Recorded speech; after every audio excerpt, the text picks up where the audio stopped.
आज के इस वीडियो में हम आपको बताएंगे OSI मॉडल के बारे में कि OSI मॉडल क्या होता है। कंप्यूटर नेटवर्किंग का सबसे इम्पोर्टेंट टॉपिक में से एक है OSI मॉडल। तो इस वीडियो में सबसे पहले हम डिस्कस करेंगे व्हाट इज OSI मॉडल, उसके बाद OSI मॉडल में कितने लेयर होते हैं, उन सभी का यूज़ क्या है, सभी चीज़ों को हम डिटेल में फिगर के साथ एक्सप्लेन करके आपको बताएंगे। लेकिन सबसे पहले OSI का मतलब क्या होता है और ये बेसिक क्या है ये समझ लेते हैं। OSI stand for open system interconnection model. ये जो OSI होता है ना, इसका पूरा नाम होता है ओपन सिस्टम इंटरकनेक्शन, इसी को बोलते हैं OSI मॉडल। तो इसका नेम से ही पता चल रहा है कि जितने भी कंप्यूटर सिस्टम है दुनिया में उसको आप आपस में कनेक्ट कर सकते हैं, ठीक है। ये इसके नाम से पता चल रहा है, यही काम होता है OSI मॉडल का। It has been developed by standard organisation ISO। OSI model को एक स्टैंडर्ड ऑर्गेनाइजेशन ISO के द्वारा डेवलप किया गया है। इसका पूरा नाम होता है ISO का इंटरनेशनल ऑर्गेनाइजेशन फॉर स्टैंडर्डाइजेशन। इसी ऑर्गेनाइजेशन ने 1984 में OSI मॉडल को डेवलप किया था। OSI मॉडल के कॉन्सेप्ट को इसने मार्केट में लाया था। तो ये हो गया OSI मॉडल का इंट्रोडक्शन। अभी OSI मॉडल में आपको पढ़ने से पहले दो बातें याद रखनी है। सबसे पहली बात क्या याद रखनी है, it is a 7 layer architecture where each layer having specific functionality. ये जो OSI मॉडल होता है ना, इसमें टोटल 7 लेयर होते हैं, ठीक है। और हर एक लेयर का एक अलग फंक्शनैलिटी होता है, सभी का एक अपना अलग काम होता है।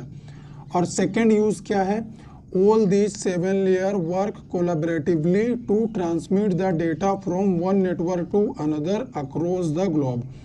और ये जो 7 लेयर्स होते हैं टोटल OSI मॉडल में, ये सभी एक साथ मिल के काम करते हैं।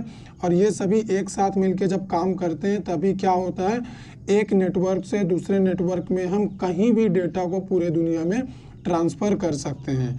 तो ये बातें आपको याद रखनी है। और इन्हीं दो पॉइंट्स के अकॉर्डिंग हम आपको चलिए एक OSI मॉडल का सिंपल सा फिगर बताते हैं, जहाँ पे आपका सारा डाउट और अच्छे से क्लियर होगा। आप देख सकते हैं OSI मॉडल का ये सिंपल सा फिगर है। सबसे पहले इस साइड पे देखो सेंडर है, सेंडर डेटा को सेंड कर रहा, ठीक है। उसके बाद यहाँ से डेटा इस लेयर में आया और इधर देखो रिसीवर सेम डेटा को क्या कर रहा है, रिसीव कर रहा है। यहाँ पे रिसीवर है।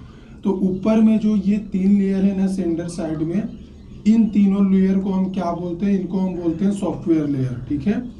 उसके बाद ये जो नीचे में 3 लेयर है इनको हम बोलते हैं हार्डवेयर लेयर, ठीक है। और ये जो बीच में ट्रांसपोर्ट लेयर है इसको हम बोलते हैं heart of the OSI model, ठीक है। ये OSI मॉडल का हार्ट है, क्यों, क्योंकि सॉफ्टवेयर लेयर इन तीनों और हार्डवेयर लेयर इन तीनों के बीच में जो डेटा कम्युनिकेशन का काम करता है वो ट्रांसपोर्ट लेयर करता है। सेम चीज इधर भी है। अभी हम बात करते हैं, सबसे पहले अगर हम किसी को कोई भी डेटा सेंड करते हैं तो क्या होता है, कैसे रिसीवर के पास वो पहुंचता है। सेंडर साइड में सबसे पहले लेयर जो होता है उसको बोलते हैं हम एप्लीकेशन लेयर। एप्लीकेशन लेयर क्या होता है, ये हमें एक इंटरफेस प्रोवाइड करता है जिसके थ्रू हम किसी भी एप्लीकेशन से इंटरेक्ट हो जाते हैं और अपना काम कर सकते हैं। किसी को डेटा ट्रांसफर कर सकते हैं, किसी के साथ कुछ भी अगर करना हो तो हम उस एप्लीकेशन के थ्रू कर सकते हैं। यहीं पे सारे प्रोटोकॉल वगैरह काम करते हैं। मान लो अगर मुझे आपको कुछ भी डेटा सेंड करना है तो अगर मैं व्हाट्सअप भी यूज करता हूँ तो व्हाट्सअप भी एक एप्लीकेशन हुआ, तो वो एप्लीकेशन कौन प्रोवाइड कर रहा है, ये एप्लीकेशन लेयर प्रोवाइड कर रहा है। अभी मान लो आप इंटरनेट पे कुछ सर्च कर रहे हैं, आप वेब ब्राउजर यूज कर रहे हैं गूगल क्रोम, तो यहाँ पे अगर आप कुछ भी सर्च करते हैं तो आपके सामने जो भी रिजल्ट आता है वो प्रोटोकॉल की मदद से आता है, HTTP प्रोटोकॉल की मदद से। तो वो प्रोटोकॉल भी एप्लीकेशन लेयर में ही काम करते हैं। फाइल ट्रांसफरिंग, मेल ट्रांसफरिंग के लिए जो प्रोटोकॉल होता है वो यहीं पे काम करते हैं, ठीक है। तो मान लो हम एप्लीकेशन लेयर से किसी को कुछ भी डेटा सेंड कर रहे हैं, सबसे पहले वो डेटा प्रेजेंटेशन लेयर में आएगा। प्रेजेंटेशन लेयर का काम क्या होता है, प्रेजेंटेशन लेयर ये देखता है कि डेटा को रिसीवर को किस फॉर्मेट में भेजा जाए कि रिसीवर को डेटा समझ में आ जाए। साथ ही साथ ये सिक्योरिटी पर्पस के लिए डेटा में इंक्रिप्शन डिक्रिप्शन का काम भी करता है और डेटा को कंप्रेशन का काम भी यही करता है। कौन, प्रेजेंटेशन लेयर। मान लीजिए एप्लीकेशन लेयर से हम कोई भी डेटा सेंड किए, तो अभी डेटा सेंडर को मान लो इंग्लिश आता है, ठीक है, इंग्लिश लैंग्वेज इसको आता है। और ये रिसीवर को क्या आता है, रिसीवर को आता है फ्रेंच लैंग्वेज।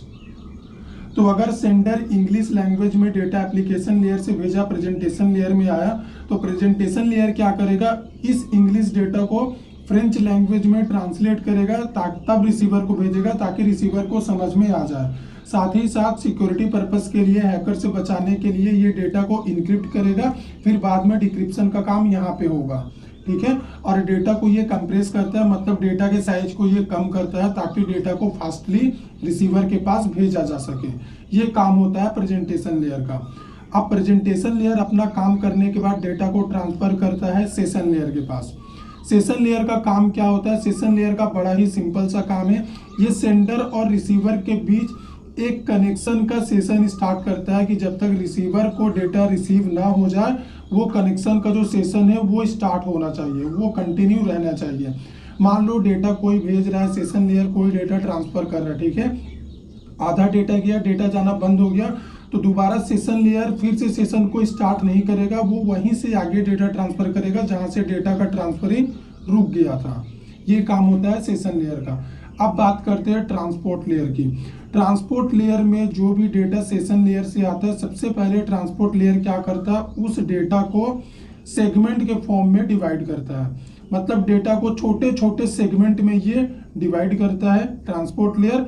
उसके बाद क्या करता है, नेटवर्क लेयर को आगे ट्रांसफर करता है।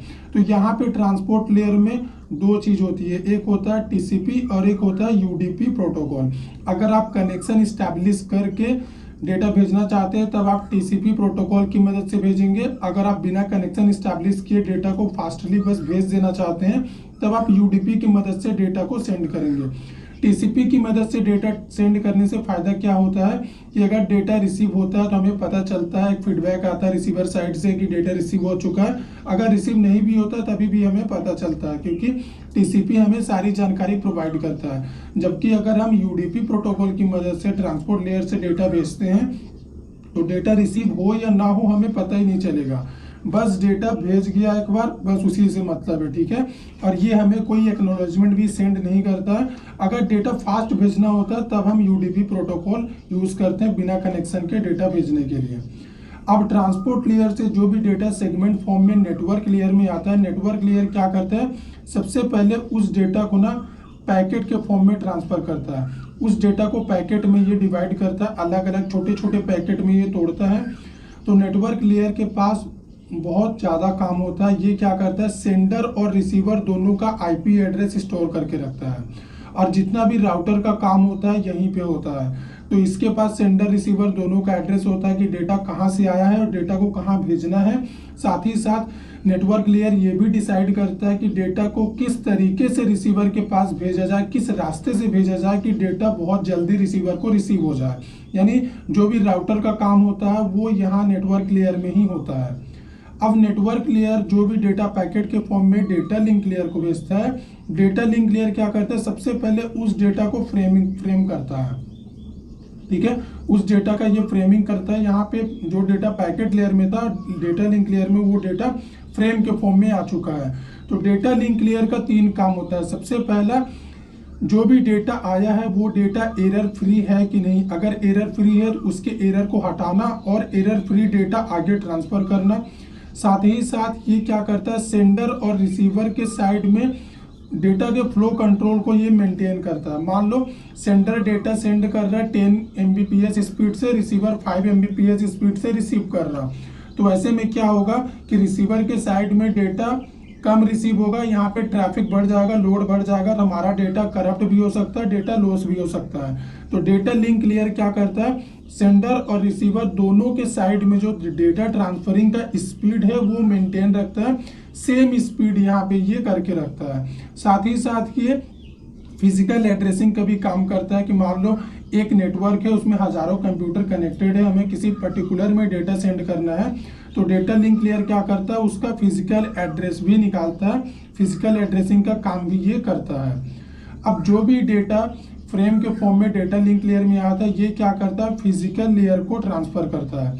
फिजिकल लेयर में वही सेम डेटा जो डेटा लिंक लेयर में फ्रेम में था, यहाँ पे बिट्स के फॉर्म में हो जाता है। बिट्स मतलब 0 और 1 के फॉर्म में यहाँ पे सेम डेटा रहेगा फिजिकल लेयर में। तो यहाँ पे जो भी डेटा आता है 0 1 में कन्वर्ट हो जाता है, यानी डेटा डिजिटल हो जाता है, डिजिटल के फॉर्म में डेटा कन्वर्ट हो जाता है बाइनरी 0-1 के फॉर्म में।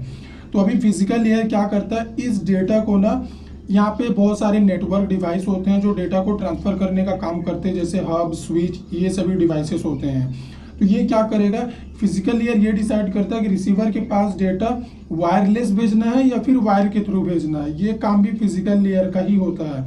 तो अभी यहाँ से ये क्या करेगा, फिजिकल लेयर, सेंटर वाला फिजिकल लेयर रिसीवर वाले फिजिकल लेयर को डेटा दे देगा।